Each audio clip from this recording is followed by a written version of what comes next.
The universe, well, it has a cruel sense of humor. Or random stuff just happens. Either way, how do you deal when your fitness and nutrition hit a setback? Stick around. BalanceFIT Radio is on. 4, 3, 2, 1. Lift off and the clock has started.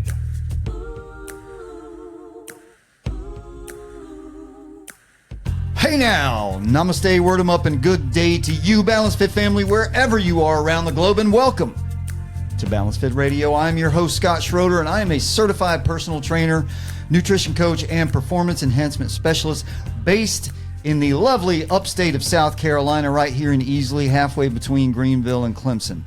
If you've not been here before, BalanceFIT Radio is a fitness-based variety show where we talk about strength, meaning, and the human experience, and other stuff I find interesting. ... Let's get after it, shall we? By the way, we're going to talk about fitness and nutrition today, but it's going to take a minute for me to get there because I got a lot of stuff to work through. And back in studio with me today with a hot mic that's working. Hold on, let me check. What? Check. Sibilance. Yes. 1, 2, 3, All right. sibilance. Her microphone is indeed turned on and working. Hey, by the way, you might notice a theme in the apparel today. We got merch, people. I want to show you something. Who remembers this moment here? Almost all the rest of it is fact. If you understand that, you can still eat peanut butter responsibly. Don't drink and drive, right? Don't do drugs.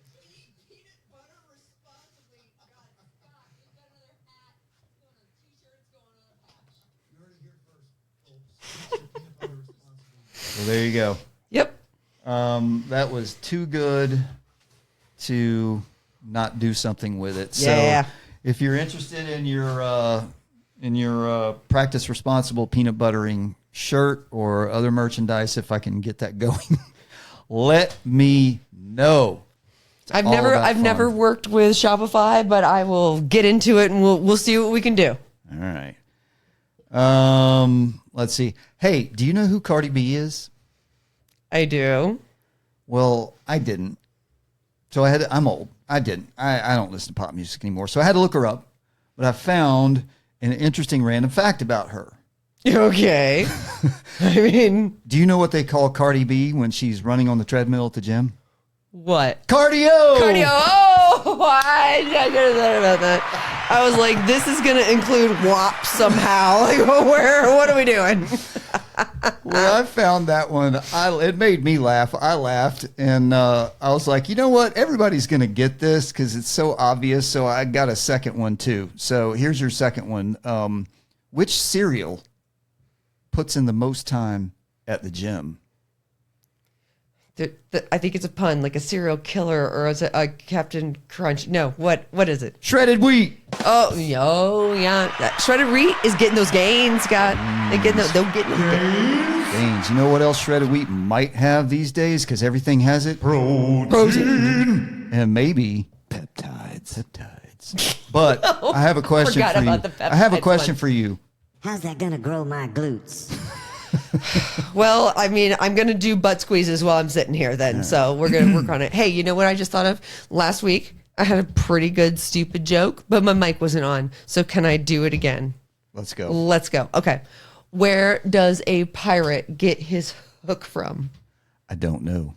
The secondhand store. Secondhand store. Yar. Yes, mic is on. Arr. What does the Spanish pirate say? Ere.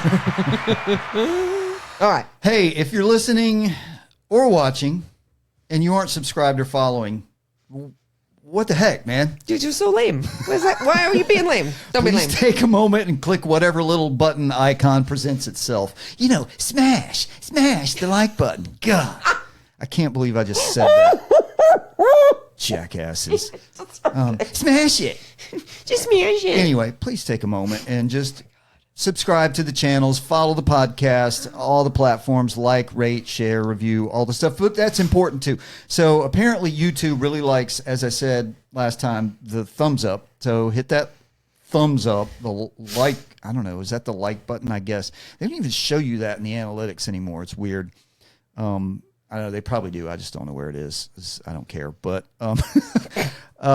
sharing the show, whether it's podcast or on YouTube, or I put clips on TikTok and Instagram as well. Sharing is caring. I don't know how any of that stuff works, but sharing helps. It's to me, it's not about growing. It's about getting the word out. So if you find something interesting or informative or funny or whatever here, grow the community, share it out. And you know what? I think, honestly, if you do like share this out and like try to grow the community, it's going to grow your glutes. How's that gonna grow my glutes? Got it. Glutes. It's all about the glutes, baby. That is, I noticed that in the gym before I built my gym for the last couple of years, is that everywhere I look, I got females in their late teens to late 20s all doing hip thrusters. Like, what are you guys doing, man? They don't know. It's a decent exercise. It's extra. If you're doing squats and deadlifts, you don't really need it. Or, your accessory exercises like lunges or loaded step-ups, things like that. It's just something else to do that's really difficult to do. It's so funny. You just named off 4 glute kind of like exercises. And I was thinking about our week this past week, and I shuddered a little bit. I did all about, if you said Bulgarian split squats, I might have fallen out of this chair. We stepped on the gas. We buddy. hit it hard. I believe you texted me at one point and said that I was going to have to come do your hair. Put my hair in a ponytail. Okay, so I can obviously get my arms over my head, but it hurt. It was very sore to try to then, because this lion's mane is crazy. And I was like, just, you can do this. And I noticed how saggy my ponytails were because I was just doing 2 loops or whatever because I was like, nope, put the arms down. Oh, Lord almighty. Sad, wilty ponytail. Sad, wilty ponytails. But we had a good week this week. All right. Before we came on the air, we were talking about the etymology of phrases and words and things like that. By the way, etymology and entomology are not the same thing. So anyway, here's an expression. I have a few bees in my bonnet. You know the expression? Yeah. Bonnet. You got bees in your bonnet. Yeah. I got stuff buzzing around. It means upstairs. you're worked up about something, right? Yes. or something stuck in your craw. So here's a few things, and we are going to start right here. I am not shilling for this company. Oh, but it's so good though. But let me sort of let you know what it is. I'm not sponsored. This is not a paid sponsorship. And if if you want to do a paid sponsorship, I do consume your product. So you may be asking me, why is someone who is a nutrition coach and a fitness guy eating this junk food when I constantly holler about ultra-processed foods and junk food and sugar all the time? But it's hazelnuts, right? But everybody needs to have a little treat. Okay. So this is part of my dessert. I do have dessert every night. My dessert is essentially my breakfast redone with a teaspoon of Nutella. So it's Greek yogurt, frozen blueberries, and I don't thaw them because it makes it a little bit more like a frozen treat. And a teaspoon of Nutella. That is my dessert. So yes, it's sugar and ultra processed and all that, and it probably has, I don't know, it probably has guar gum and food dyes and all kinds of nonsense. I'm gonna say, now we got to know. Now I got to know. Yeah, but that's not the point. I'm gonna think about the whole time. One of my 7 pairs of reading glasses for this tiny. Oh, number 1 ingredient, of course, sugar. Number 2, palm oil. At least it's sugar. Well, no, palm oil is horrible, but palm oil, yeah. Hazelnuts, hey. Skim milk, hey. Cocoa, hey. Lecithin as an emulsifier. I mean, you're gonna have to have that. Vanillin, not vanilla. What? Vanillin. Yeah, vanilla is really expensive. That's vanilla's evil cousin. Yeah, most of the stuff that you think is vanilla, like vanilla extract, real vanilla is not anywhere near it because vanilla is super expensive. Anyway, that's not the point of this. The point of this is this incredibly stupid package that this thing comes in, which has been driving me insane for years. because you can't get all of the product out of this package.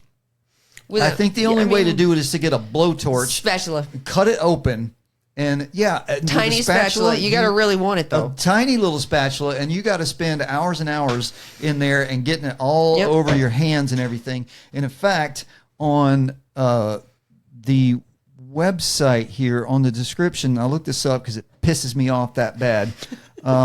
It says the iconic shape of the Nutella. By the way, do you say Nutella or Nutella? Nutella. I always said Nutella. What? No, Nutella. Well, that's what I hear now that I've Nutella? heard advertisements for it. They say Nutella, so I've had to change mine. Never heard of Nutella. Anyway, the iconic shape of the Nutella jar is designed for both practical use and brand recognition. First of all, practical use, I'm calling bullshit on that because this is not very practical at all. This shape is not practical. Yeah. I can't. Yeah, you tell me, and they say it's not practical, but give it to me and I will get every last scrap out of there. Its wide mouth lets you put my easily whole hand in there and get the chocolate the around spread with a knife or a spoon. Yeah. Except the wide mouth goes way down real fast. It's kind of funny. I mean, and to like when I think about women's beauty products, same thing. Like they're selling you these creams and lotions and potions, and you cannot get the last couple of grams that you've paid for out of the jar. Yeah. Why does we have the Suave lotion that we get from Walmart? Yeah. I don't know why the pump doesn't thing go in all the way down the doesn't bottom? go all the way to the bottom. What the hell, man? There's like this much lotion left.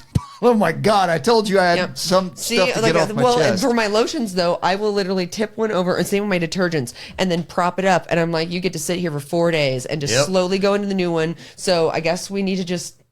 I think can you put that in the microwave? No, I don't want to microwave it. We'll heat it up, and then put it into the new Nutella jar and see if it'll disturb the structural integrity, the molecular integrity of this product. How badly? Because is it worth to just throw that away, or is it worth to destroy some structural integrity and get some more? I don't know.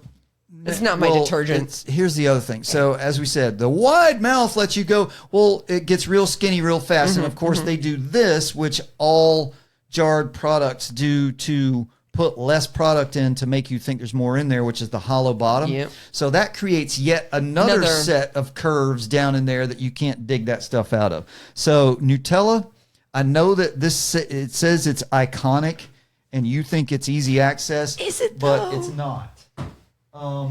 Next. Let me see. I'm not going to advertise for these people too. This is my creatine. What do you think the problem might be here? You have to it's like I was gonna say you reach down to like half. Yep, it doesn't fill the jar until like half. Well, I'll get to that. Oh, okay. But give me a longer scoop, man. It's real hard for me to dig my hand doesn't fit in there. Your big man hands, yeah. To dig in there, and right now the scoop is about right there, so I have to turn it sideways. Now, is that the end of the world? No. But why? It does kind of sound a little like first word problems, but I get it. Is Packaging. this real bougie? I'm complaining about the shape of my creatine. No, it's just. But the thing is, I knew I knew some kids that like were marketing like packaging people coming out of Clemson and whatnot. And packaging is so important. And after I hung out with them a little bit and we were looking at packaging, I now appreciate packaging so much when there's something that's a great design and really works. A great I'm design. like, whoo! I'm like, think whoever did this packaging, good for you. This makes so much sense. So few things that are designed well, and I'll get to this. You can throw in some things if you want, but this is my protein powder, and this goes back to what you said a second ago. What's the problem with this? Everyone knows what the problem with this is. That when you open this, that there's this much product in there. Seems like a waste with so we all know why you're doing it. We all know that we look at this because first of all, you're charging like $38 for this. So you want to think it's bigger? Yeah. So you want me to think that I'm getting a huge amount of product for that. But we all know this has been going on for, I don't know, 50 years. So we all know the trick. So let's all agree that we're not stupid and we can stop wasting my pantry space and landfill space And there's like a lot of things, you know, when I think about cereal, and I think potato chips have it on it, but it's like the amount of product in here is by weight, not by volume. So it's like, we put a lot of air in here. For chips, it makes sense because you kind of want to protect them being shipped so they're not like crushed. But I have started to, and that's way too big for me, but the more I travel and thinking about 3 ounces and what I can bring, like I've really learned about, because I'll see something that's like, seems huge, and I'm like, that's way over 3 ounces, and no, it's 3 ounces. So just kind of depends on your frame of reference. And sidebar, the other thing about this stuff is when we put on the safety seal on these products, why do you make it so it doesn't peel off? I was that was gonna be something I said, like just even like the top of the ketchup or whatever. I will like try it. I give it like 2 college tries, and then I'm like, screw this, and I just grab a knife and stab it. But see, I don't know. I have some issues, but I'm not like OCD, because that's a serious issue that I will never claim to have. But I can't just poke that and have ragged edges. I have to make sure. So I get I cut it and then go around the edge and make sure it's all peeled off. So that goes along with other stupid stuff like blister packets, which is the worst thing ever invented. I wonder how many people have gone to the emergency room for blister packets. I got this huge 7-inch gash on my arm. How'd you do that? Trying to open the batteries. What else? Here's a good one. For this one is for Meredith. Why don't all women's dresses have pockets? Why don't all women's trousers have pockets? Oh, that drives me crazy. My friends introduced Everybody me. needs a back pocket They now, right? introduced me to the moo the other day. They got me this great moo, and as I was wandering around and it's so soft and wonderful, I was like, if only this had pockets, somebody would have to come over and wellness check me in about 3 days to make sure I've taken it off and washed it, because it is so comfortable and it's wonderful. But if it had pockets, And the last thing I will bring up in this is cup holders in automobiles. What are we doing? Why are we not? You're making cars that look like I'm launching spacecraft. Oh, my I've car got looks like a cockpit. touch Like screens and this, but I don't care about any of that. Quite frankly, I loved my analog dashboard back in the day. But cup holders, can we build things for people? So we have a Nissan Murano. It has 2 cup holders in the console for the 2 people sitting up front. They pretend that there's a cup holder in the door pocket, but it doesn't hold anything. Oh, I have 2. It could hold it could hold like a White Claw. I was gonna say mine could hold a can of soda. Like that's about the size of it. And there's cup holders in the back, but I can't use the cup holder in the back. So what happens? We always travel with our water bottle. What if we stop for coffee? What am I supposed to do now? Well, I just put one. Car manufacturers. I'm not putting something. No, not doing it. Make me extra cup holders. All right, I'm about to follow up on this with like the most bougie thing ever. So when I went to Vegas in January and rented that Ferrari, granted, and it was like I want to say it was a 2019, I forget, Spider something. Did it have lots of cup holders? But no, that's what's so funny. Like obviously this is I think we looked it up. This, brand new, this is a $350,000 car or something. And the sun visors were the chintziest like pieces of crap you could have ever weird? like I could have ripped it off and then like that was funny. Was it real? I mean, it wasn't like a kit car or anything. No. Oh, it was. Oh, we used the launch feature. That was pretty cool. Right, so I but guess that's the thing. Ferrari is rolling the over Ferrari. his The blade. Ferrari is more Great. about like it. It's not like super luxury inside because you're just doing it for speed. But the cup holder in this car, I remember when we got in and at least we were able to Bluetooth it to a phone. And then I was looking for like the plug-in so we could charge things. But then I said, does it have a cup holder? Joking, because we were renting this thing and I'm not even going to drink water in this car and like accidentally spill something in here and then have you charge me $3,000 for a cleaning fee. But it had a cup holder. And the thing was heated and cooled? No. The cup holder was about this big. It could have held an espresso. Like it was Red Bull? a Red Bull, like a tiny, like almost smaller than that. And I ended up laughing so hard because I was like, so what this cup, what am I supposed to put in here? Like, I couldn't even set my phone in it. Just- It was, yeah, it just could hold my, skip it. it could hold my chapstick maybe. It was the tiniest little There you thing. go. Now Meredith would love that. A lip balm holder. There you go. But it was the smallest thing, and I clearly I was not going to drink the first thing in that car. All right. But If you have no cup any, holders. you guys have any stuff to add to the list of dumb products, dumb packaging, and dumb design, send it in. And Lucy, let's be honest, that is absolutely white girl first world problems, right? All right. Yeah. So next, be in my bonnet. I've come across this, seeing this everywhere right now. I am Gen X. You are a Zennial. I don't really like to claim Zennial. Millennial, do you? But you were born in 1982. I do, and because of which I've mentioned a million times, my older brother, the influence I had from having an older brother that was 8 years older, I just feel more towards Gen X Fair than enough. millennial. Fair enough. I was born But in I'm both. 1969. I am quintessential Gen X. You are. So, what I've seen lately is that Gen X is not going to concerts anymore, to live music events. And they got a bunch of course, the older Gen Z is now the PR people or whoever it is, whatever the job Marketing, title is, yeah. Promoter, whatever. promotes for venues and bands and things like that. And their whole mission now, because guess what the Gen X cohort is? The Gen X cohort is basically what, from like 45 to 65, something like that. We got all the money. We have disposable income.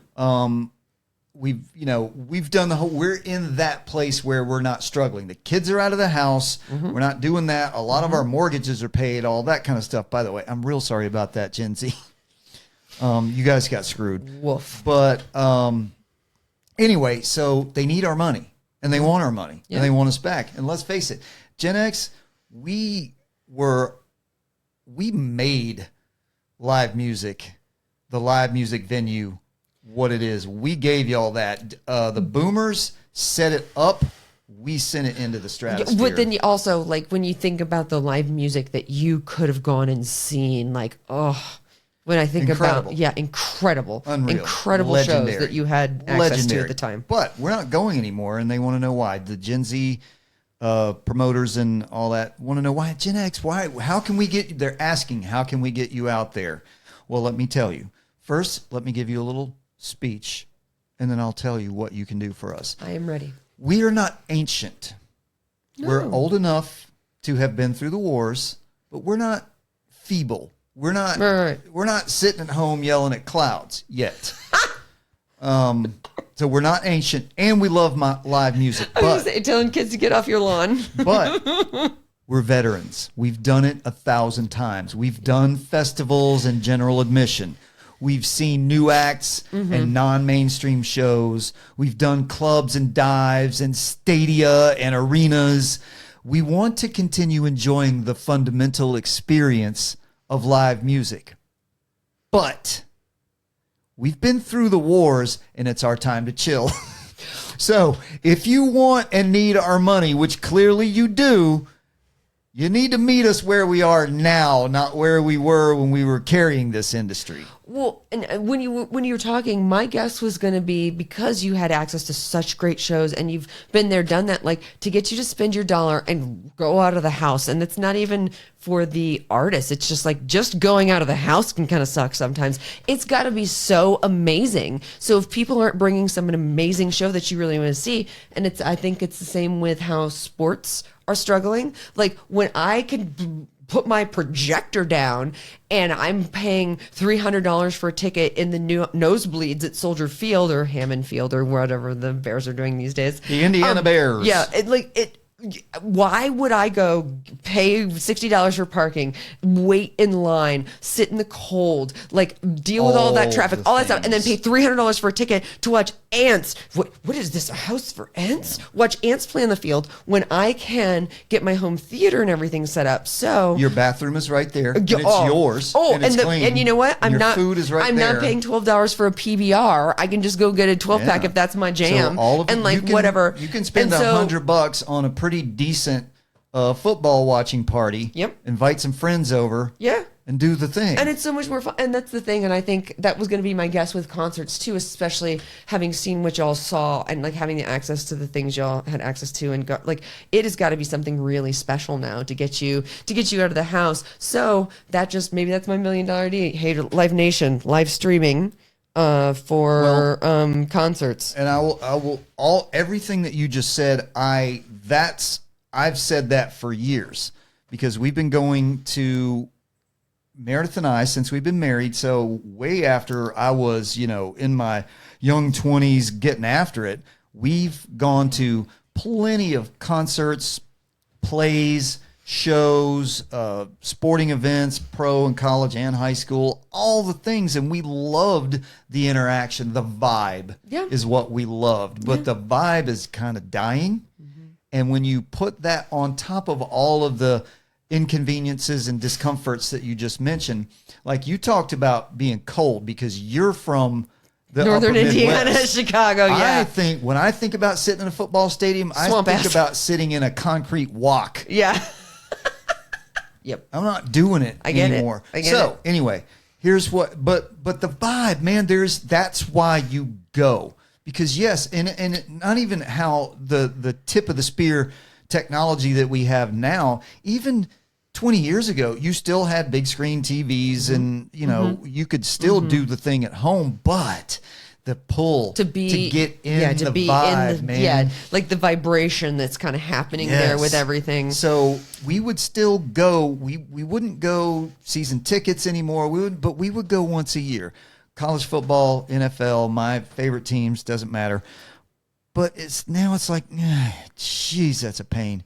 For the return on investment, and it's so freaking expensive now. Yeah. Everything. But back to concerts. So let me give you some things to do. You want us back? Here you go. Shows start at 6:30. Yeah. Not 10 o'clock. Oh my God. 6:30. I love karaoke, and every time it's like starts at 9 or 10, I'm like, can we please just start karaoke at 7? And by the way, you may laugh at that, youngins, but you start going to a couple of 6:30 concerts and you'll jump on board with that too. Yeah. And also It's your great. concerts are going to max out at 90 minutes. And I mean max out at 90 minutes. It's great. But this reminds me, Meredith bought me tickets for my birthday. Woo, it's got to have been maybe 20 years ago now, to go see David Allen Coe on Hilton Head. Yeah. And it was at this real cool, intimate venue. And these musicians are so freaking notorious for this. But by the way, I was working in the golf industry at the time, which meant I had to be up at about 4 a.m. to get to work. So I was already sacrificing. Yeah. I'm like, this is cool, fine. But I'll yeah, I suck wanna it up see for a this, day yeah. and it'll be fine. He didn't come out till 11 o'clock. Yeah. The show was supposed to start at 8. There was no opening act. Yeah. We just sat there for 3 hours while he was doing who knows what. And I was livid. Yeah. Anyway, start the show at 6:30. And actually started at 6:30. Yeah. Oh, well, how about this? Fine the acts that don't start on time. Yeah. So ingress and egress. Get your shit together, man. Make it easy for me not only to park, but to get into the venue and out of the venue. And then home and in bed by 10:30. Glorious. I've fought. I don't want to fight anymore. Yeah. Okay. I've done, like I said, this whole thing revolves around, this isn't us complaining about doing stuff. This is like, we've already done this. Yep. We Yep, did yep, it for yep. decades. Yep. Do better. It's not 1981 anymore. Yeah. If you want me to still continue to do this, you've got to make something. Yeah. You got to make it easy. Give me a comfortable seat, or, and this is a little curveball for some people, a dedicated standing area with high tables and foot rails. God, yes. When I hate sitting in stadiums or arenas because I don't like being mashed in like this. And you have to stand up every time somebody has to go to the bathroom or the concessions and sit back, and everybody's up and down. So when we when we go to Auburn, when we go to see basketball games in Auburn, they built a new arena. Gosh, it's probably been 15 years ago now, so it's not new anymore. But one of the things that they made, it was a big open concourse. So it wasn't like you walk in and you're in your seats in the court and it's right there. And then you have to go like through a door to go to concessions. So it's just all open. So you go stand in concessions and you can still see the court, all that kind of stuff. But the upper level, there's 3 levels to it, was a standing room. There were tables and chairs way back there for people who just wanted to sit and watch TV and do their thing. But they have a dedicated standing room area that has high top bar tables and a footrail. And you know why they put the footrail at bars? Because it's uncomfortable to stand on 2 flat feet. feet. So Yeah, you you shift gotta. your weight, I was and gonna they say keep you at the bar longer if you can put your foot up on something. But anyway, so give me something like that because I don't actually like to sit down. I don't like to be mashed in like a sardine. I like to stand up. Well, and two, I've got some GA ticket. I was gonna say I just pulled up my Ticketmaster to tell you what concerts I'm going to from now until I think I've got stuff booked till December. But I love the GA. I love being in it's standing and being kind of close and whatnot. But there's so many times that, you know, with opening act and whatnot, and me going generally by myself, I'm standing there for 4.5 hours because no one's going to hold my spot. And I actually have a conscience. So if I go to the bathroom or when I feel like a jerk being like, well, I was here, this was my spot. And it just just make it easier. GA is general admission. If you don't know general what she's admission in the talking pit. But yes, so next week I am going to, oh my God, don't judge me. I'm going to Benson Boone.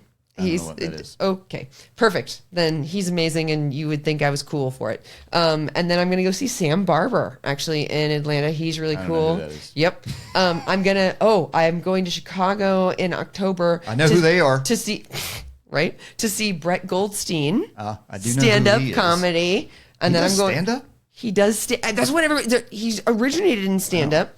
I know he was a writer on the show. And we'll see how it goes. But yeah, I'm going to Chicago to see Brett Goldstein, going back to Thunder Gong in Kansas City in November, and then because I wanted to make sure I got a ticket, I have a ticket to Brett Goldstein in December in Washington. I might sell it, but it obviously went on sale before the others, so I just wanted to make sure I had one in case Chicago sold out. There you go. Want to stalk me? Let's go. Come find me. Continuing on the list, how about the audio? Make the audio great. Make it balanced and clear over ear-bleedingly loud. We've done it. We've done all that. Yeah. It hurts. It hurts our heads. Yeah. I will say. We want to hear the music. We don't want it to go in our heads. I will say, I don't know if it was the Spectrum Center in Charlotte or Mumford & Sons and what they brought in, but I continuously looked at my friend and said, the sound in here is amazing. Yeah. Like the way, like it was just loud enough that you were at a concert, but it wasn't mind blowing. And then it was crisp, and it was, I don't know who did that, but the sound there was amazing. If you watch, there's some videos out there of some good sound engineers that take their job very seriously. Mm-hmm. They're not just all about pushing the sliders all the way up. And I listened to one guy talk about the pain threshold. So he's dialing back and up the frequencies to remove the pain threshold, and I really appreciate that.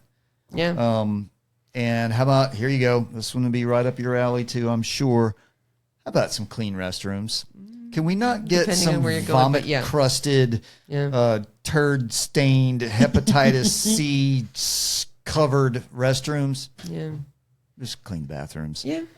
And finally, refreshments. I am not one who typically gets food and beverage at a sporting event or a concert, maybe because it's been garbage my entire life. It's garbage and it's expensive garbage. Right. So we will pay for decent food and drink. Yeah. We went to an Atlanta Falcons game in the new Mercedes-Benz Stadium when it first opened, the first year it was open. And Arthur Blank, who owns the Falcons, did a spectacular job. And this was intentional. This wasn't just like, okay, well, this accidentally happened. You're paying a galactic amount of money for these NFL game tickets, plus all the other stuff, everything that it's going to cost you to get in there. Well, he didn't want to nickel and dime the fans once they were inside the stadium. So not only was it stuff like they got soda fountains everywhere. So you just do your own free refills. You buy the one, and then you just walk by and refill your own soda. You don't even have to go ask somebody to do it. Nice. And the food, yes, they have the basic stadium food. I'm going to get a hot vendors. dog at the Right. stadium. But it's going to happen. They have a bunch of local restaurants there Yeah, too. yeah. And guess what? They're true menu prices. Mm-hmm. They're not stadium prices. So you can legit go in there into a Falcons game and get like a barbecue sandwich from Jim and Nick's and a bottle of water and like, I don't know, a cookie or something like that for like $15. And it makes so much business sense because you might not have ever found that restaurant, but now because you're there, now you know about that restaurant. So if you're ever traveling in Atlanta, you might go to that restaurant. I mean, it makes a lot of business sense in my mind. Good partnership. All right. And finally, on my list, Gaines. before we move on, ladies and gentlemen, are you familiar with the alphabet song? Would you like to sing it? Oh, no, we pledgers don't sing. We're horrible. A, B, C, D, E, F, G. Sorry. Everybody knows that song. And by the way, do you know the melody? It's Twinkle, Twinkle, Yeah, I was Little going to Star. say, I was like, Plus, we have it's like a million other things. Well, we have apparently some psychopaths that want to change the song. Have you heard about this? I have not. Are these the same people that say the earth is flat? No, this is the opposite side of that idiot spectrum. So first of all, the English alphabet song was first copyrighted in 1835 by Boston music publisher Charles Bradley. However, the famous melody is much older, originating from a 1761 French tune that was also used for Twinkle, Twinkle, Little Star and Baa Black Sheep and all that kind of stuff. And it was the French song was called Ah, vous dirigez maman or something like that. It means like hey, tell me mama or something. You whatever. faked it so good. And actually Mozart used it a lot. And Charles Bradley copyrighted the alphabet lyrics matched to this tune in Boston under the title, this is delightful, The ABC, a German air with variations for the flute with an easy accompaniment for the pianoforte. That was the title. I mean, hey, Beethoven, do your thing. Anyway, so they want to change it. Do you know why? Wait. They don't want to change like the order of the alphabet. They just want to change the tune of the alphabet song. They don't want to change the tune. They want to change the keep order of the alphabet. The melody. They don't want to change the order. They want to change how it's sung because educators and early childhood specialists, alarm bells, red flags, want to change how the ABC song is sung by slowing down and separating the letters.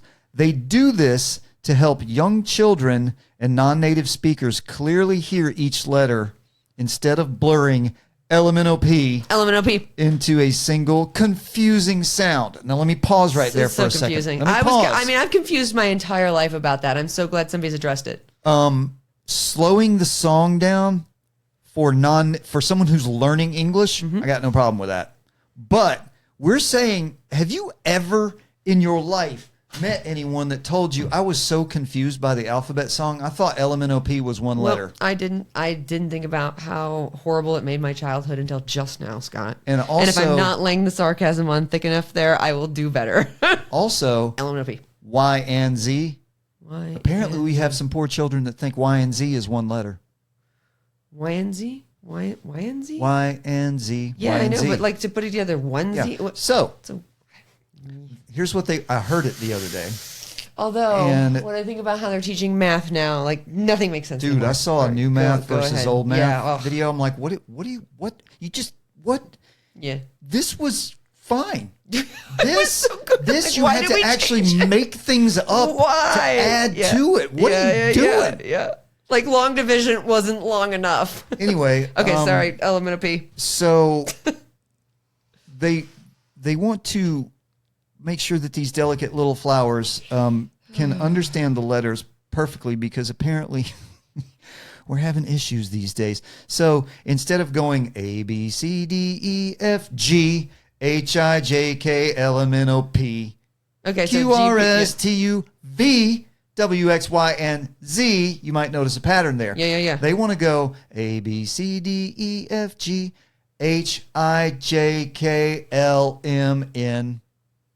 HIJKLMNOPQ, and I can't even Hard wrap pass. my head around Hard it. pass. These are the kind of idiot clowns who want to change everything. These are the assholes who, when you get a software update, nothing new happens. They just change the fonts and margins for no reason. Yeah. They moved on the iPhone under contacts. In the last update, they moved the search bar from the top to the bottom. I hate it. The first thing I did was try to figure out how to get it to go back to the. I Why? could not do it at the Why? bottom. Who asked for that? No. Yeah. Who are you? Give me your address. I'm going to punch you in the face.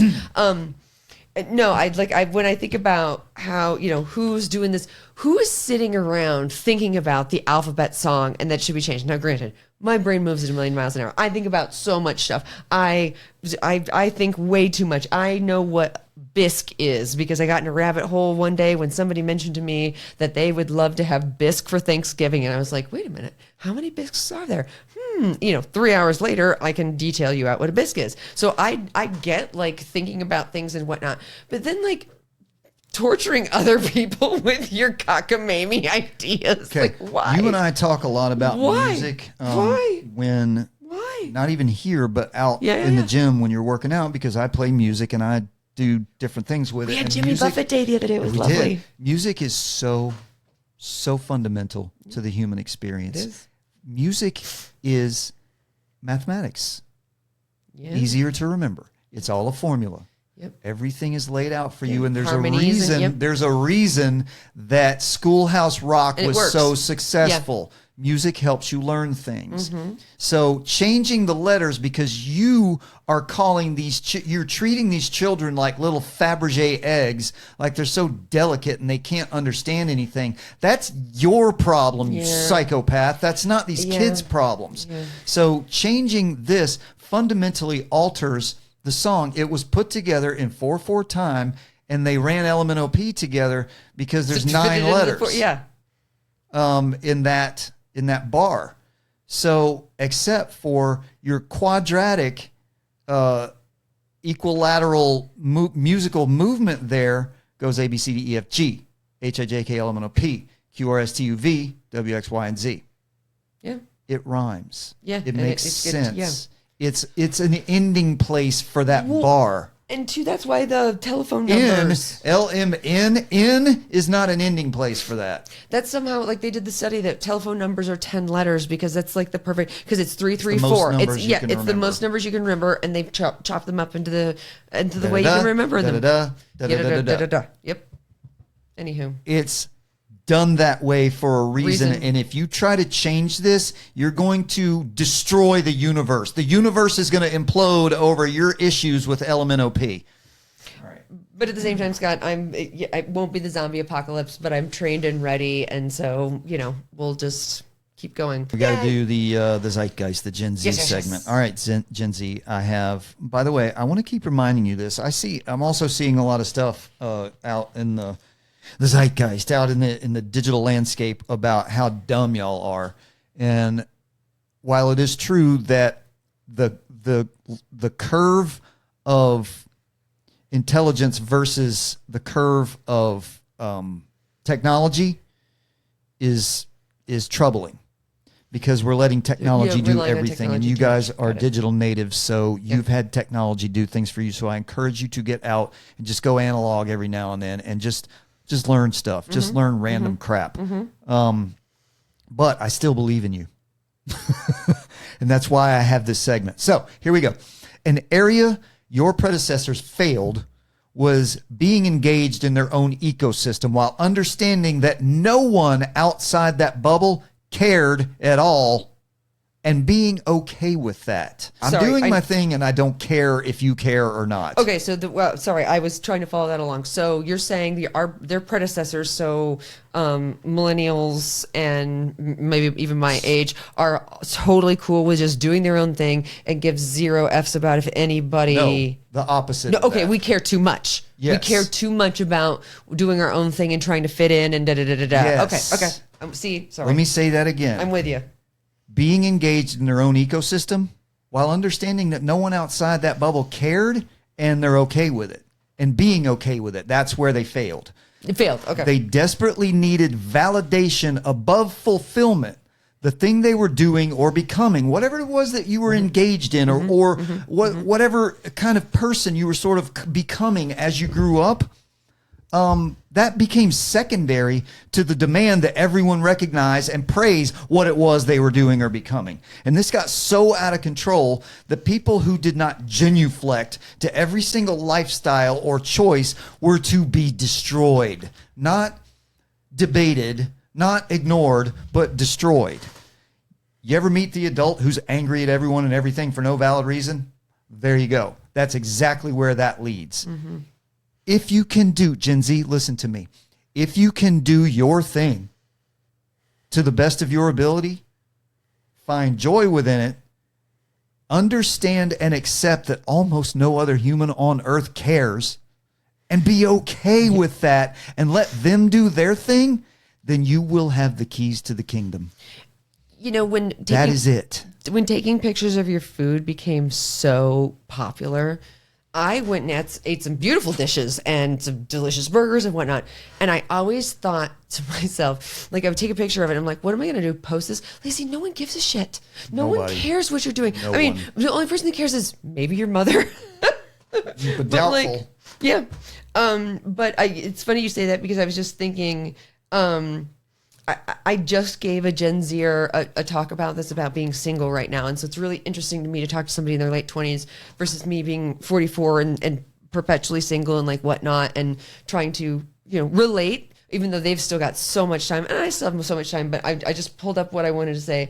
I just said, you know, use your time to work on you while you're single. Lean into your faith because you have that. Spend time with really good people that appreciate you. Slay as the business that you started from the ground up. And if that is your life for the rest of your life, which we both know it won't be, that's still a damn good life, friend.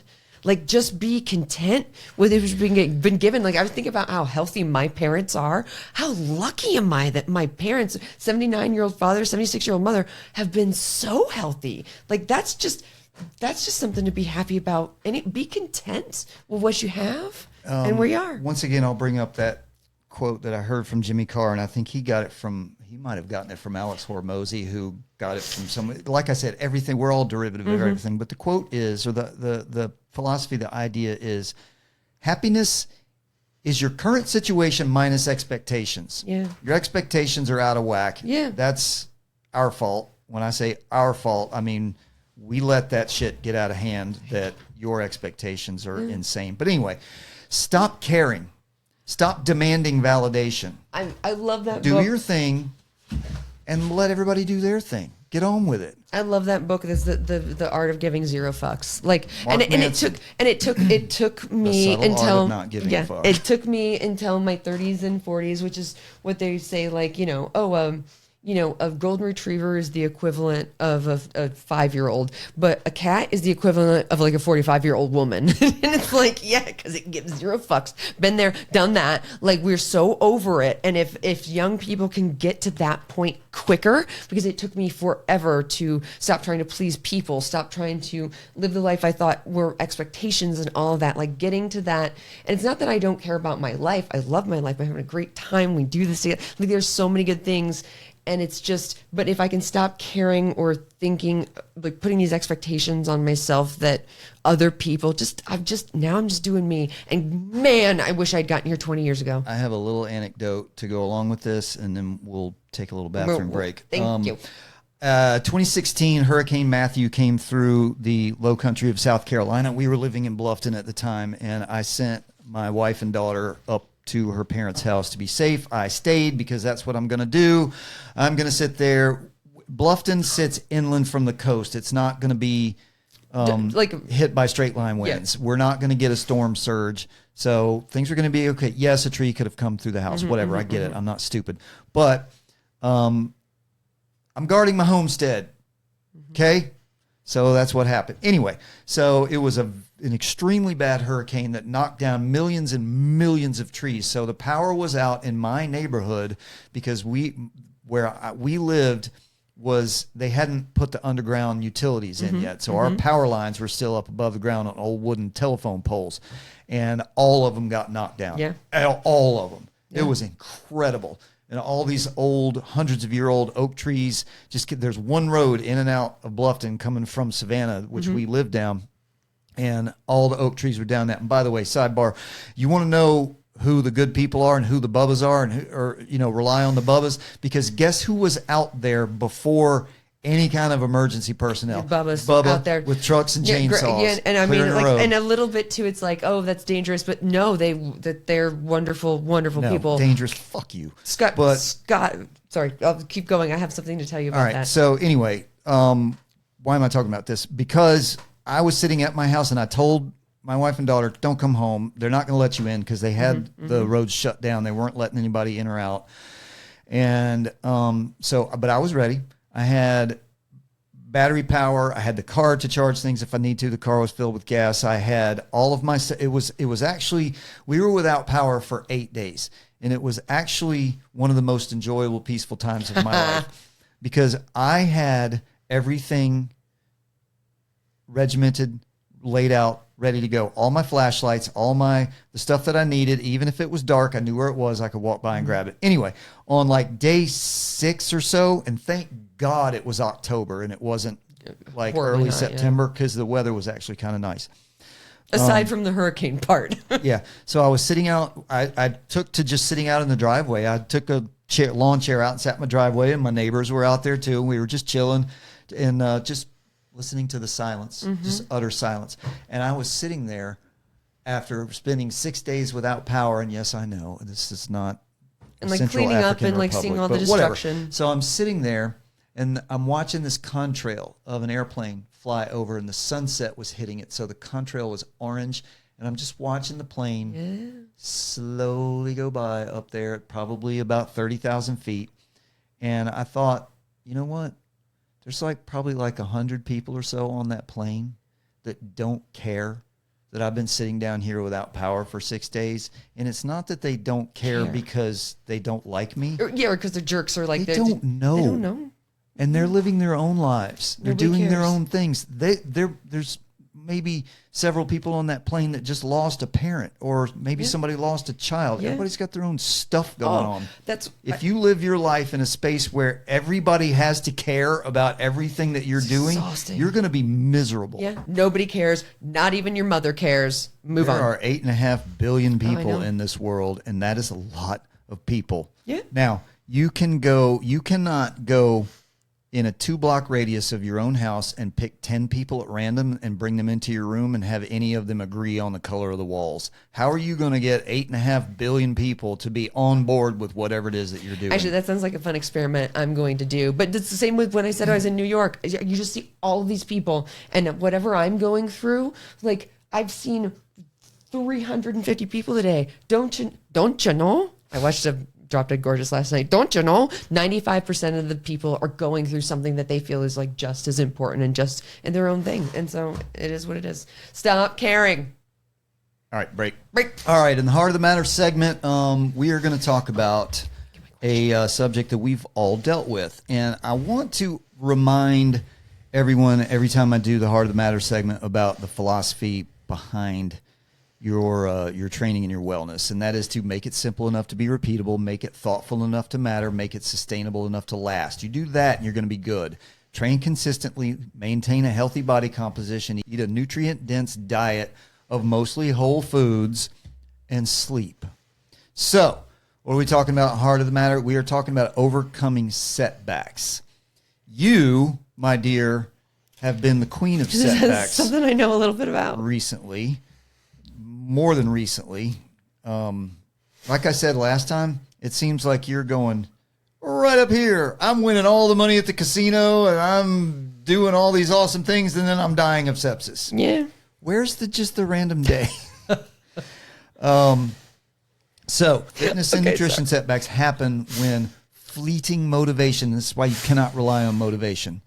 Discipline. Or illness, injury, schedule implosions, and life's curveballs collide with hidden mental traps like all or nothing thinking, present bias and unrealistic goals. Understanding what's going on in your head can help reframe slips from total systemic failure that just throws you into the dumpster into normal feedback. And also giving up, like just completely just Right, being that's- like, you need to recognize the triggers for what they are so that you can detach. Detaching is important so that you can detach and take sort of the 30,000 foot view of this thing that's happening right now, not get lost in the emotions of the situation. So if you, I don't know, if you are running a Spartan race and you fall off a multi-rig and you break your leg, it's hard not to get lost in the emotion of that situation. And if you then break your back on a trampoline 3 days before your race. something like that, you could really easily just chuck it all and say, the hell with it. I worked so hard for this. This is so frustrating. I'm just going to sit. I don't want to do it anymore. Yeah. Eat ice cream and sit on my ass for the rest of my life. But that's an emotional response. That is not realistic. So some of the common setback traps, which you can talk about, these kind of fall under the same thing: injury, illness, medical procedures, etc. Check. So I don't think you've had any injuries per se recently, but you have had. I guess I was thinking more of like illness. Yeah, You illnesses. have had an and- illness, at least. Well, you had one serious illness and some minor I've had ones some that other just kind minor of things, knocked yeah. you off track for a Little little bit here bit. and But there, you yeah. also had a medical procedure. How long ago? 6 5 months, 5 which feels like a year ago, but it's only been 5 months when I think about it. It's like the same with that. Like I was discharged from the hospital like June 2nd, June, July, August, September. Like I'm not even 90 days out from being discharged from that hospital, which is insane because it feels like a lifetime ago, Scott. So, did you experience? Now you have me.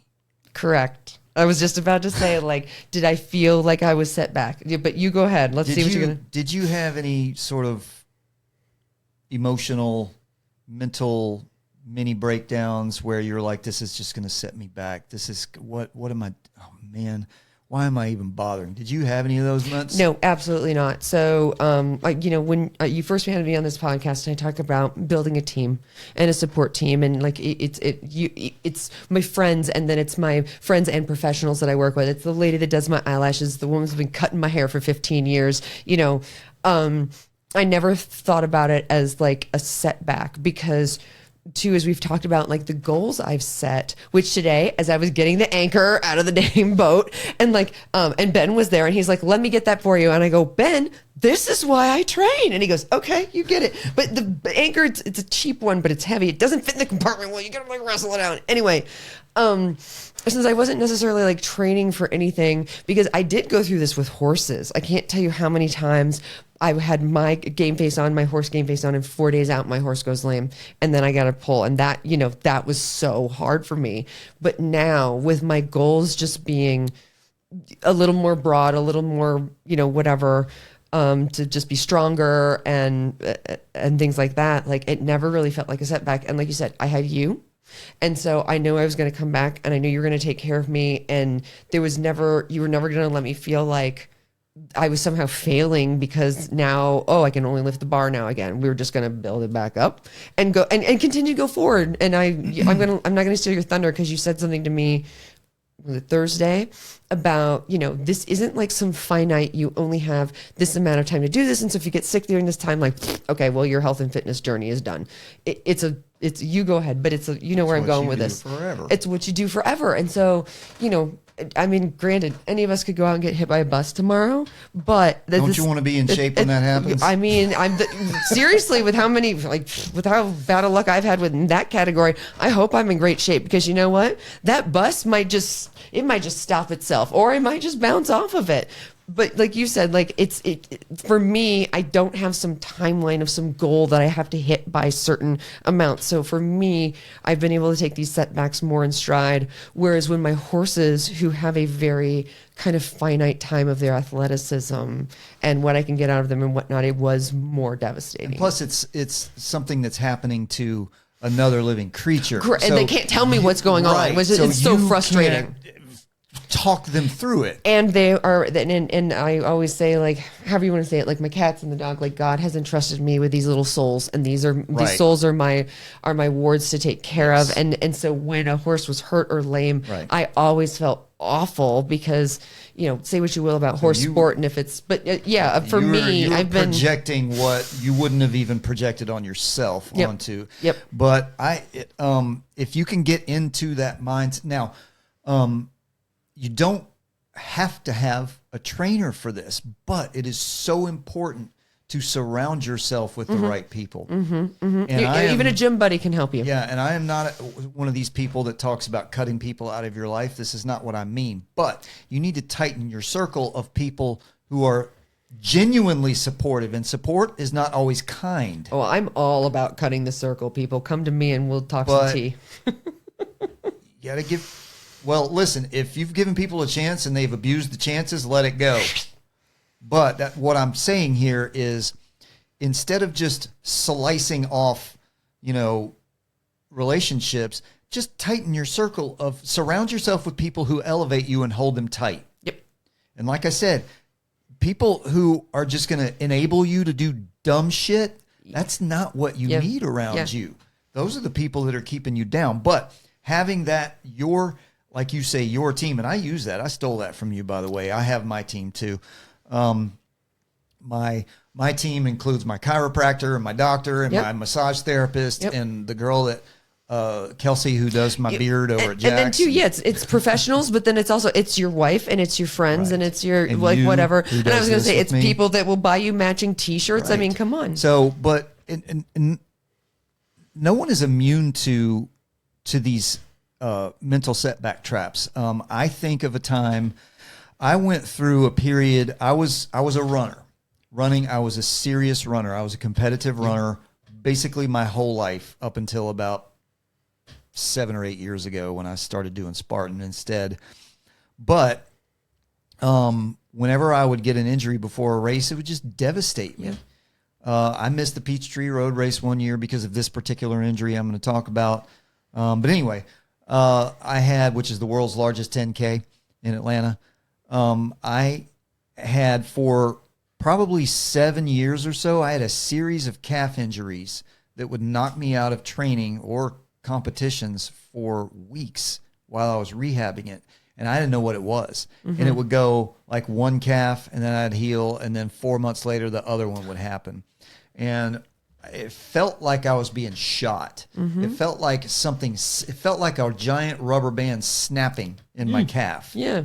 And I couldn't walk. I could not physically put weight on my leg. But it would take 2-3 weeks to heal and I'd be out. So obviously it wasn't anything horrible. We think, in retrospect, when I dealt with the person I was dealing with, we think it was just a bunch of scar tissue that was Interesting. letting go. Yeah.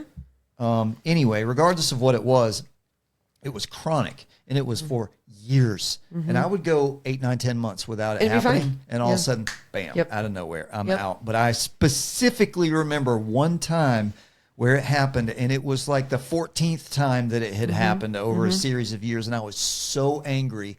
I want to say I had just gotten over one. And I was feeling good. I was gonna go out You were and like, get a good run in. The weather was nice. Chill it. Everything Yeah. was cool. And I got like a quarter of a mile down the road. Bam. I'm like, Yep. so I had to limp back home. Go see the video of all the beeping with what she went through his head. I had to limp back home. And I remember I was so angry and upset. I walked in the house, over to the kitchen, opened the freezer, grabbed the Roadrunner Raspberry Froyo out of the freezer, and medicated myself with Interesting. And that, to me, knowing you, that's an interesting choice for you for self-destruction. that. This was about 10 years ago. Okay. So I was sort of still in the early phases. Yeah, okay, I've always been okay. an athlete and fit, but as far as training and being a trainer and being an instructor and a coach and someone who does this, it was nascent days for me. But anyway, no one's immune to that. So it's important to surround yourself with people who elevate you, but it's important to understand to avoid the all or nothing mindset. I am either training at my peak health every day or 6 days a week, 5 days a week, whatever your thing is, or if I get sick or hurt, or I have a bad day at work or whatever, and I just cash in with 2 pizzas, the Joey special, then that's it. I quit. Yeah. So you got to get over that all or nothing mindset. Viewing a single missed workout, or like I said, shoving some junk food down your gullet, get back on. Just get going. Just get again. back on. Yeah. It doesn't matter what you've done to yourself. You're not going to ruin yourself in a day or two. You're not even going to ruin yourself in a couple of weeks. Mm-hmm. You get any longer than that, you're going to start getting there, but you're not going to ruin yourself. You can always get back on. And two, like you said, working with your injury, when I was out with my friends, one of my friends, Ben, who's a big time athlete, is really working on things. He said he hurt his Achilles. And when he hurt his Achilles and he couldn't run anymore, because that's when he was doing marathons, he said, it challenged me, like instead of giving up because I can't run, my Achilles hurts, it challenged me to think about different ways I could work out because I was always running. And so he then like looked into what else he could do while he was rehabbing his Achilles and not hurt it. And it changed up, like he accidentally kind of fell into cross training, and it turned out to be a little bit of a good thing. That's a healthy, solid mindset right there. Yep. And present bias, choosing immediate comfort, like the Roadrunner Raspberry Froyo, immediate comfort on the couch or sweet snacks over future health goals. So the more decisions that you make that are bad like that, it's going to be really hard for you to deal with. But 1 or 2 or 3 decisions is not going to knock you off. So don't throw yourself in a dumpster because of it. Yeah. And then definitely don't set the dumpster on fire. But just for the record, Scott, we're moose tracks over here. Hey, I'm all about moose tracks too. Yummy. I am a fit, healthy, whole food loving trainer and coach who loves frozen treats. Unrealistic expectations, setting strict rules that cause frustration, burnout, and emotional fatigue. And that kind of goes along with what we were talking about with you don't have a hard, fast goal. I'm going to lose 20 pounds by X date. I'm going to be able to lift X weight by X date. It's fine to have those, but you can't live by those. You can't live and die by those because life's going to throw you curveballs. No, because life gets in the way. Like, hello. Work, kids, dogs, oh my God, Friday, car accidents, whatever. Friday, I was supposed to head out to the lake, and I got delayed by something, and then suddenly that monsoon comes, and I'm like, okay, it's like 9 o'clock, whatever. I'll leave at 10. It's 30 minutes, no big deal. And then I hear water, and I'm like, wait a minute, that's not the cat water fountain. And did I tell you the other day I was so confused about? I came home and my bathroom was soaked, and I'm like, did the cats turn on the sink, bat the water around, and then turn off the sink? Like, what is going on? Well, I found out the light fixture and the fan, I had a waterfall coming down through my bathroom. And it's just life. Life happens. I had no idea, although I'm glad to know my cats don't turn the water off and on when I'm gone. Yeah, but that's what I did Friday night, was then have to go out in the rain to the carport and find a bucket and get a bunch of dog towels and clean up this mess as a waterfall was coming through the bathroom. So, yeah, and going back to what we were talking about a few episodes ago with, well, actually, you weren't here for this. You were gone for this. Meredith did this one with me, talking about optimization. And the difference between having a program and a system versus optimizing every single moment of your day, because that's going to lead to catastrophe when something knocks you off, which it absolutely 100% will. Yeah. So if being able to be flexible, mentally and emotionally, psychologically flexible when stuff like that happens, so that if you do miss, like, let's just say, let's say something like that happened to, I'll use myself. Let's say my daughter was still living down in the Low Country, which is like a 4.5 hour drive. It's not a day trip. And she had that happen, except her ceiling collapsed and she needed help. And I had to go down there and help her do things, get insurance and do stuff like that. Well, I'm missing however many workouts. Yeah, sure, I can go run or do push-ups or whatever, but I'm not doing that. I'm taking care of her. Yeah. It's fine. Just adjust. Or you can get in a few push-ups and jumping jacks or whatever. So get out of the the all or nothing and the unrealistic expectations, and furthermore, decision fatigue. And this is why I started with my philosophy: make it simple enough to be repeatable, make it thoughtful enough to matter, make it sustainable enough to last. That takes decision fatigue off the table. Using up mental energy on daily choices until healthy meal prep or exercise feels impossible. So that's decision fatigue. And that's also why my workouts, just like your workouts, when I hit the space bar on the computer out there's my workouts. My workouts are boring. They are. You showed me. I do the same thing on a 3-day rotation, 6 days a week. But your drawings for Wally are not boring. So Shout I out, don't have Wally. decision fatigue there. Now I'm able to add in some enhancement exercises if I have time for it. Some balance, sustainability, balance, agility, things like that. But anyway, and also, as we all know, famously, I eat the same thing every day, all day. Yeah. I have no decisions to make. I do not have. nice. I live fatigue free when it comes to decisions. So, what are the strategies? Shout out Meredith. We're kind of hitting these as we go, but strategies to recover and reframe failure, what you see as failure or little failures. Treat a setback as useful data on what does not work rather than a personal flaw. So whatever happens to you, detach, take the 30,000 foot view and use it as data. Okay, that's a thing that happened. Let me learn from that and move on. This is not a judge. This is not an indictment of my character. So what are you doing? I'm taking notes as I'm thinking about things that you're saying Really? that I want to follow up on. So I'm listening and trying to All right. take some quick thoughts. Start small, focus on tiny, simple wins. Like these are very tiny, like drinking water or a short walk to rebuild trust in yourself. So if you fall off the wagon and all of a sudden it's 2 weeks since you've worked out and you've eaten 19 pizzas and a bunch of moose tracks, then get your ass up off the couch, put your shoes on, and go for a 5-minute walk. And that's a freaking win, That's man. it. If you have really fallen in the hole that badly and you decide that day to not eat that 20th pizza and go for a 5-minute walk, that is a freaking win and good for you. And let it build. Yep. Also, be kind. I have yourself. I have issues with this. This is a big flaw of mine. Now, you know me as a very empathetic, kind, patient person. Oh yeah. Oh, but you're a big teddy bear, I am Scott. horrible with myself. Yeah. Bad Yeah. with myself. Practice self-compassion instead of harsh self-criticism after a slip. A way I really like to say this is because a lot of people have said it to me that like this, give yourself grace. Give yourself Give grace. yourself some grace. You are human. Give yourself some grace. Now, honestly,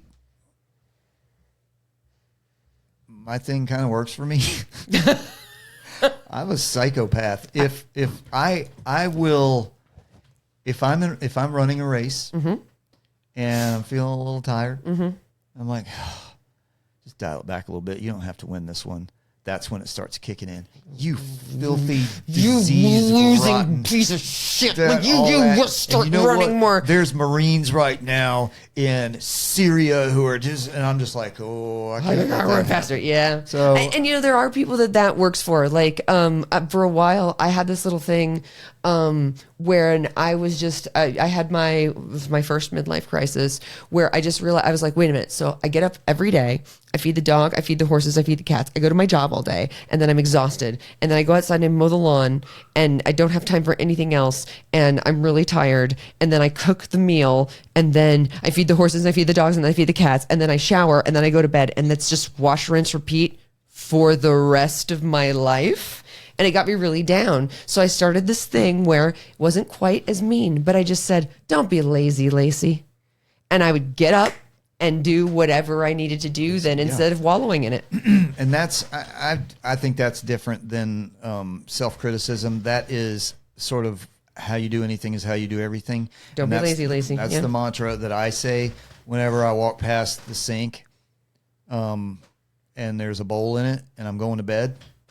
Just wash Like, the bowl. That'll wait. I'm like, Nope. Just watch it now. How you do anything is how you do everything. Yep. It'll take me 90 seconds to do this, and it'll be done. Yep. Whatever. Yep. And so for the record, I do not recommend the verbal self-flagellation that I partake in. Be kind to yourself when you slip up, but don't allow yourself, don't enable yourself. But then don't mollycoddle yourself. Right. Yeah, like, look, I'm a special pretty princess, but at the same time, like, at some point you do need to bring the discipline in. And lastly, along this, which I like, and you know this about me, build systems. Rely on routines and environmental cues instead of unreliable motivation, which is what I said at the beginning. Motivation, I mean, you can say discipline, motivation, whatever. Nah, that shit ain't going to work when you're exhausted or when you just ain't feeling it. But if you build self-engendering habits that you do things like you don't let yourself walk past the sink with a dirty dish in it, or you tell yourself, I'm tired, but I need to work out because it's good for me. Just put your shoes on. Just put your shoes on. Thursday. And you're halfway there. Thursday, Scott. Like, I was dying. But yeah, that's it is like, just do it. I don't think I've ever said this on the podcast, but I think I said it to you the other day, and I have never ever, even when I was exhausted, tired, heartbroken, like whatever, I have never regretted a workout, but I have regretted almost every single workout I've skipped. Even if I go to the workout and I didn't give it 100%, even if I could only give it 60% that day, I was there.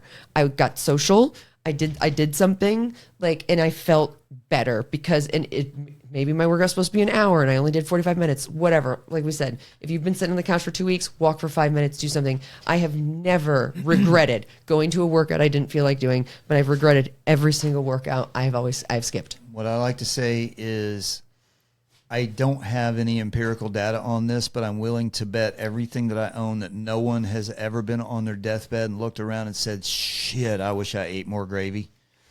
Man, I wish I smoked more cigarettes. Dude, I wish I moved less. Yeah. I bet no one's ever said anything like that. Yeah. I bet people say, I wish I'd done more. But yeah, I would like to be around for my family a little bit. Anyway. Yeah, Q&A. Well, I had one thing I wanted to throw out there, and because it's interesting how things come out as we talk. You know, I was saying, like, and two, you were talking about a race that you were ready for, and I was talking about the only time I have felt this devastated was, you know, with my horses, and I did think, you know, I'm four days out. I've booked a hotel. Horse shows are expensive. I can't get my money back. Like, you know, and I had trained for this, and it wasn't that I was even going to go win. I was just looking forward to the experience and the partnership I had with my horse.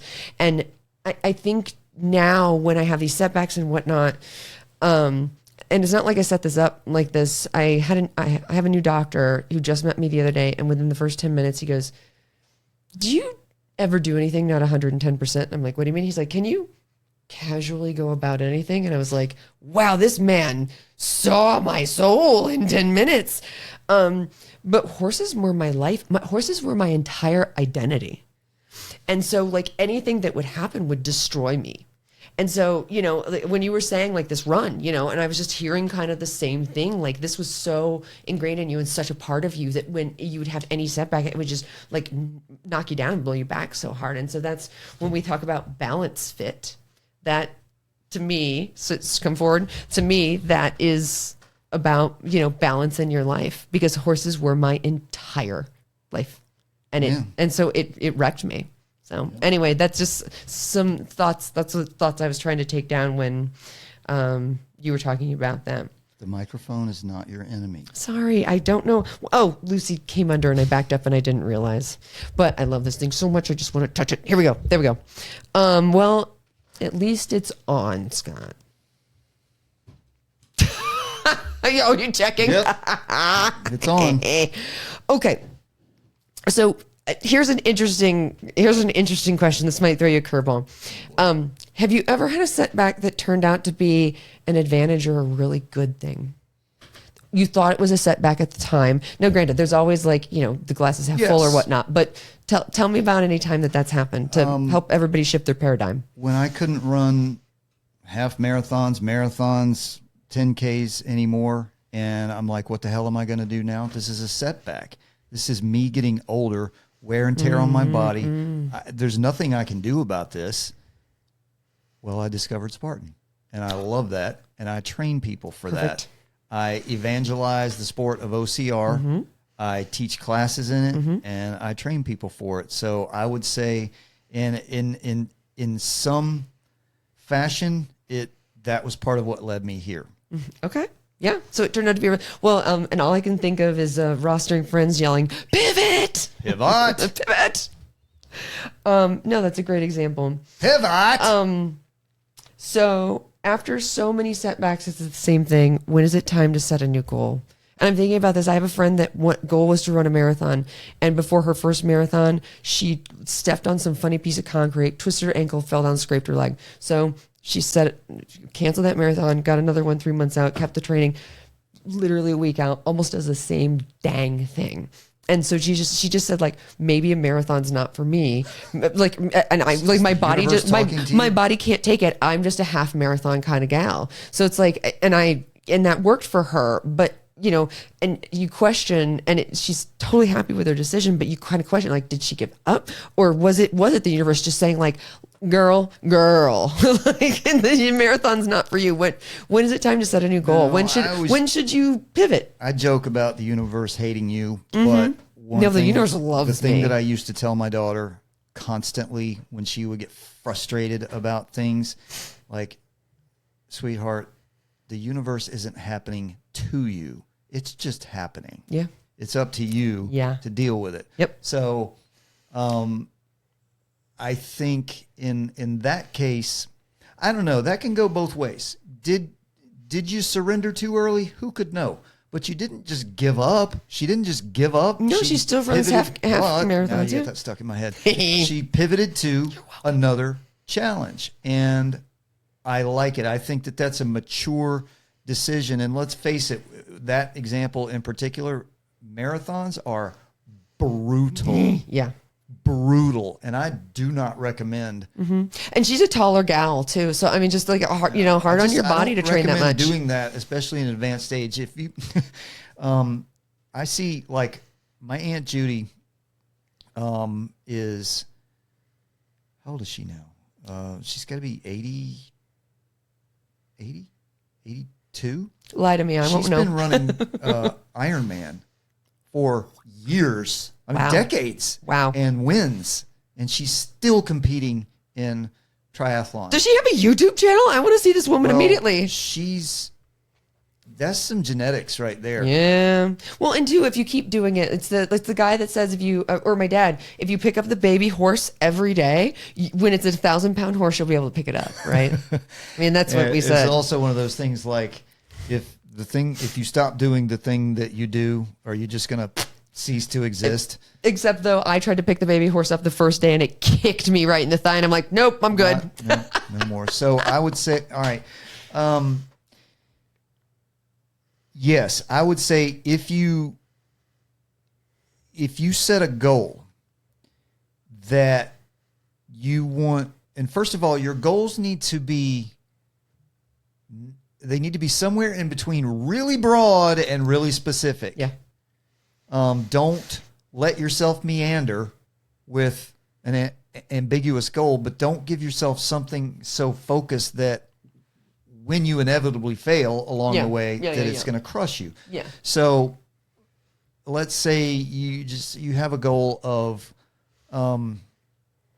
you want to start lifting weights. You're a dude and you want to start lifting weights and you want to be able to bench press 1.5 times your body weight in 6 months. And that's not an unrealistic goal. But let's say your genetics are not good and that you have a lot of soft tissue issues. Or you got long arms. I mean, there's some anatomy thing even. And it's just it's not gonna be harder. going to work for you. Is there a sense where it's going to be like you're quitting? Maybe. Unless you give yourself another equal goal, another challenge, something else to do. But yes, there are times when you need to stop. Yeah. Like, yeah.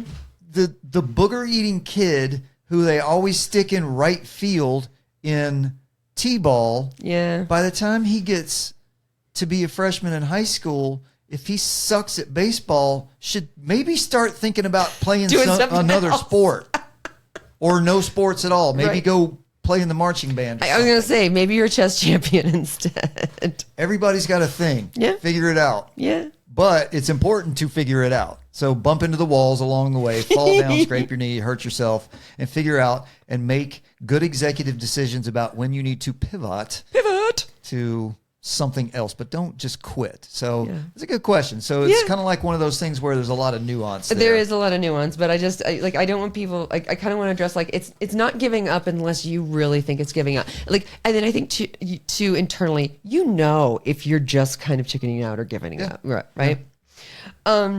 So here we go. Something kind of more technical. What is the best way to come back from a setback? How much do I scale down, if at all? I mean, I know it depends on how long you're out and like whatnot, but obviously I come back from the hospital or surgery and whatnot, and it's not like you went right back into my program. So what should people just keep in mind if they're coming back from a setback? How much they need to give themselves grace, but like, okay, you did the 5-minute walk the first day, good for you, but now we've got to keep going. What's a good way to think about getting back into it without then hurting yourself because you tried to jump back into what you were doing before? Right. And I used to do that all the time when I would get these little setbacks and go back in 100,000% warp speed full ahead. Doing And what then you all of a could have sudden done. I couldn't walk for 2 days. So are we talking, what kind of time frame are we talking about here, and what kind of setback are we talking about here? And that's So, what like, I'm are we saying. There's talking kind of a about years, nuance. or are we talking about months? Well, no, I'm just saying that's it can be very nuanced, but maybe just kind of broadly, what should I keep in mind if I've been off for years? Well, being off for years isn't a setback. Being off for years sounds more like life. But if I'm training for something and something like life gets in the way, like what should I kind of you don't want to be too hard on yourself, but like kind of what sort of things should I think about as I'm getting back into it? I mean, maybe listen to your body is the best way to go, but the discipline that I had to learn every time I had to come back from an injury is the discipline of not going 1,000 miles an hour on day one. Now, not everybody possesses that mindset. And some people go too light. Yep. Some people are not doing enough.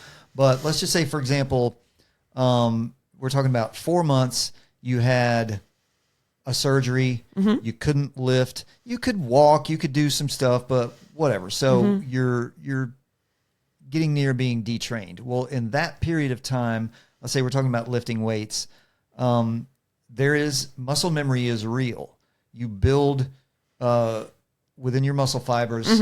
We're coding for new proteins. We're doing things. We're growing, and those things stay there for sure for 4 to 6 months, generally speaking, depending on who you talk to about that. So if you're getting back into it, you're not going to have to relearn technique and a lot of those things. This was nice. You just need to start. You need to scale back. Like you need to forget about whatever it was you were doing previously, and just basically you don't have to start over at that point. But on the other hand, if you are just deconditioned and detrained, meaning years, you've either never trained or you haven't trained in years. Then you need to, the most important thing, if you are not new, but you haven't trained in years, is to forget everything you ever knew and start with a clean slate. Tabula rasa. Love that. That's the giving yourself the grace. That's saying, I used to be able to do this. I should still be able to do it. And I'm getting frustrated that it's taken me this long to be able to even get halfway back to what I used to be able to do. Let it go. Let it go. So start over. Build yourself a new foundation. It's good. Now, you can take some of the knowledge that you got from previous training, but if we're talking about years, there's a lot of things that might have changed. Yeah. We know a lot of things that we didn't know. And if you are a non-athlete, deconditioned, detrained, that you've never done into this, you need to get with someone who knows what they're doing and can help you. It's such a big deal. And honestly, you can go, if you go, I'm not, I hate to use brand names, but I'll do it anyway. Planet Fitness. You go to Planet Fitness, it's $15 a month to go to Planet Fitness. And I don't know how much they charge, but I know that you can get personal training there and it's not that expensive. Yeah, do it a couple times. Just to get to somebody to get somebody to show you How? I was just about to say that, and I was just like, I know you're a personal trainer and whatnot, and I came here, and it's been one of the best things that's ever happened to me, especially with where I was. But like, even if you have, hi, buddy. But even if you have a really knowledgeable gym buddy who has taken a lot of personal training, like I feel like I could help somebody a little bit. Now I'm not going to look at their ankles and toes. Real careful with like that. I know, but just in general. But I'm not going to look at their ankles and toes. Like you're just like, what are your toes doing? And I'm like, I have no fucking clue, Scott. You think I control those things? But like, I would absolutely be able to see if they're rounding their back. It was like with horses. People are like, do you give lessons? And I'm like, well, no, but I've ridden enough and I've watched enough that I can probably I could spot some bigger things. I mean, I can't. No, it's great. It's not like I'm going to give my friend 200 pounds and say like deadlift it, but I could tell them if their back wasn't flat. I could tell them if they're, even just having a knowledgeable friend to kind of get you restarted. Yeah. It can be, like you said, it can be dangerous.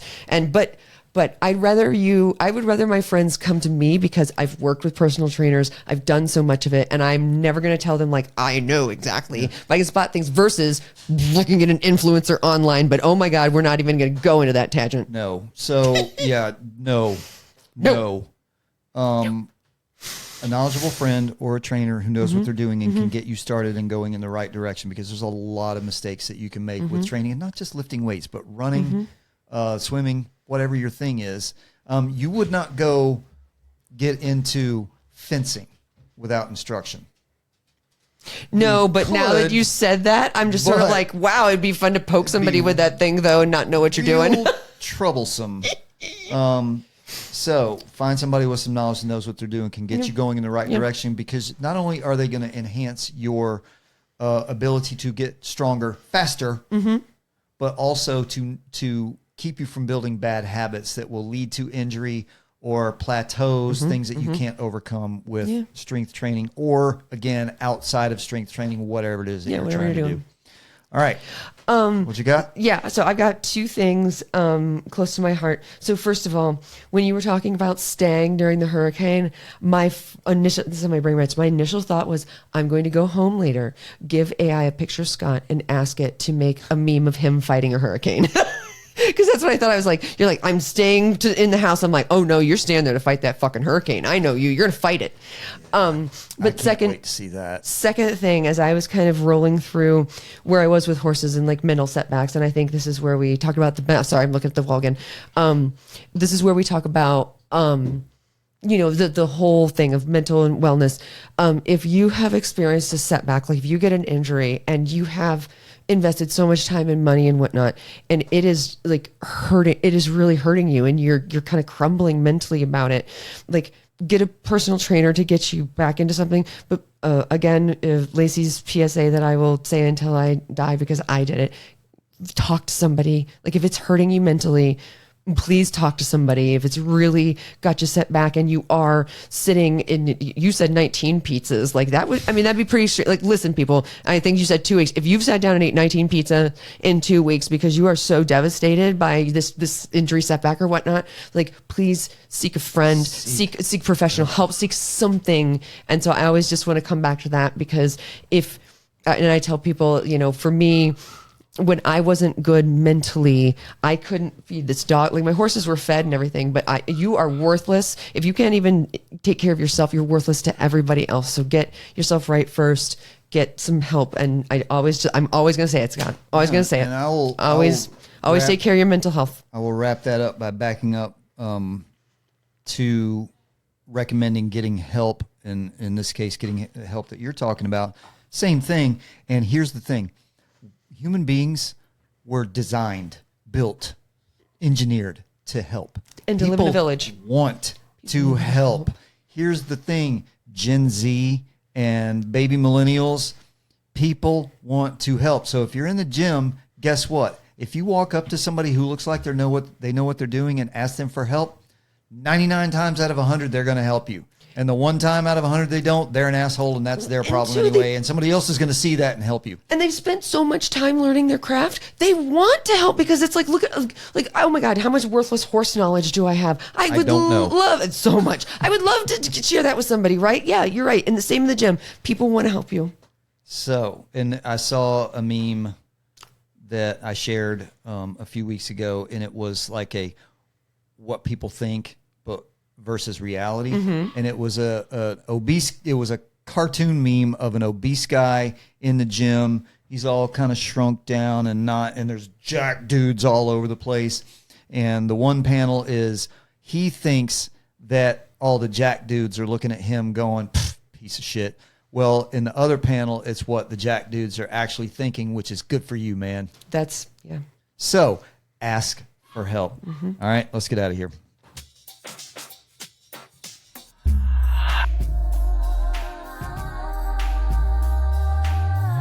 Hey now, thanks for spending time with us today on balanceFIT Radio. I hope you didn't hear the screaming puppy too much. If this conversation resonated with you, share it with someone who might need it. And let me leave you with this thought.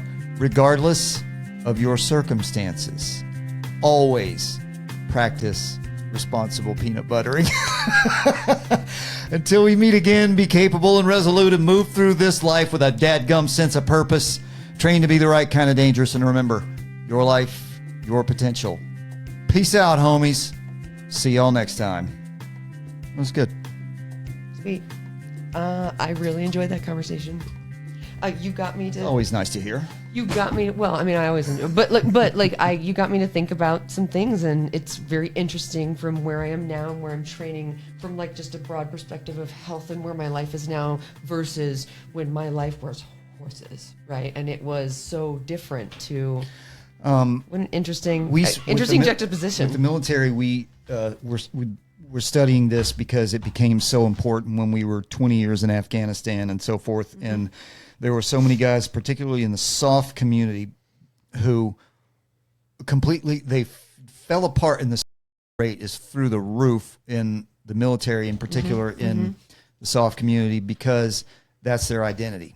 Yeah. And what needs to happen is a better transition process from that to show you that's not your identity. Because guess what? They're going to move on. Yeah. You're going to turn in your CAC card, and you've been in this unit for 16 years and you've done 28 deployments. Well, guess what's going to happen in 5 seconds? Cat-like reflexes. They're going to